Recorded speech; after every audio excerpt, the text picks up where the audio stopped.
साथियों, आज हम बात करेंगे ताबूत सकीना की कि ये कहाँ से आया, उसमें क्या चीज़ें महफूज हैं और बनी इसराइल इसे क्यों अपने लिए मुबारक समझते थे और मुसलमानों का नुक्ता नज़र क्या है। हज़रत आदम अलैहिस्सलाम की दुनिया में तशरीफ़ लाने के बाद अल्लाह ताला ने उन्हें शमशाद नामी दरख्त की मजबूत लकड़ी से बना हुआ और सोने का काम किया हुआ 3 गज लंबा और 2 गज चौड़ा एक संदूक अता फरमाया, जो कि मुंतकिल होता हुआ हज़रत सैयदना मूसा अलैहिस्सलाम तक पहुँचा। इस संदूक को ताबूत सकीना कहा जाता है। हज़रत आदम अलैहिस्सलाम को जब संदूक मिला तो उसमें तमाम अंबिया किराम और उनके मकानात की तस्वीरें थीं। सैयदुल अंबिया हज़रत मोहम्मद मुस्तफ़ा सल्लल्लाहु अलैहि वसल्लम और आपके मुक़द्दस मकान की तस्वीर एक सुर्ख याकूत यानी लाल कीमती पत्थर में थी। ये तस्वीरें कुदरती थीं, इंसान की बनाई हुई ना थीं। जब हज़रत मूसा अलैहिस्सलाम को ये संदूक मिला तो आप उसमें अपना ख़ास सामान रखने लगे। इसके अलावा संदूक में तौरात शरीफ की तख्तियों के टुकड़े, जन्नती लाठी, हज़रत मूसा अलैहिस्सलाम का लिबास और हज़रत हारून अलैहिस्सलाम का इमामा और उनकी लाठी, हज़रत सुलेमान अलैहिस्सलाम की अंगूठी और बनी इसराइल पर नाजिल होने वाला मन भी मौजूद था। इस ताबूत के बारे में कुरान पाक में इरशाद है।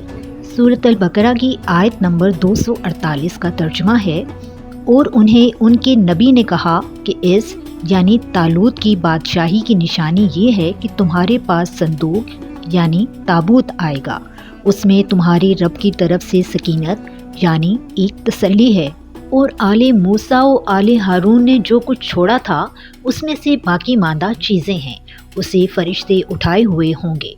बेशक इसमें तुम्हारे लिए यकीनन एक निशानी है अगर तुम मोमिन हो।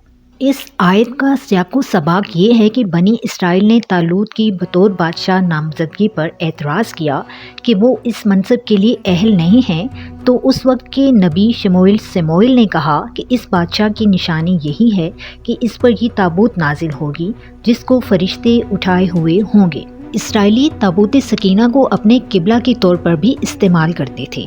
तारीख़ की किताबों के मुताबिक हज़रत दाऊद अलैहिस्सलाम ने ताबूत सकीना के तहफ़्फ़ुज़ के लिए एक मजबूत इमारत तामीर करने का फ़ैसला किया। ये इमारत हज़रत सुलेमान अलैहिस्सलाम के दौर में मुकम्मल हुई और इसे हैकल सुलेमानी का नाम दिया गया। हज़रत मूसा अलैहिस्सलाम जंग में इस संदूक को आगे रखते थे। इससे बनी इसराइल को सुकून नसीब होता था। बनी इसराइल को जब कोई मुश्किल पेश आती तो वो इस संदूक को सामने रखकर दुआ करते थे। दुश्मनों के मुकाबले में इसकी बरकत से फतह पाते थे। जब आपस में इख्तिलाफ होता तो संदूक से फैसला करवाते। संदूक से फैसले की आवाज़ आती थी। बलाएं और आफतें संदूक की बरकत से टल जाती थीं।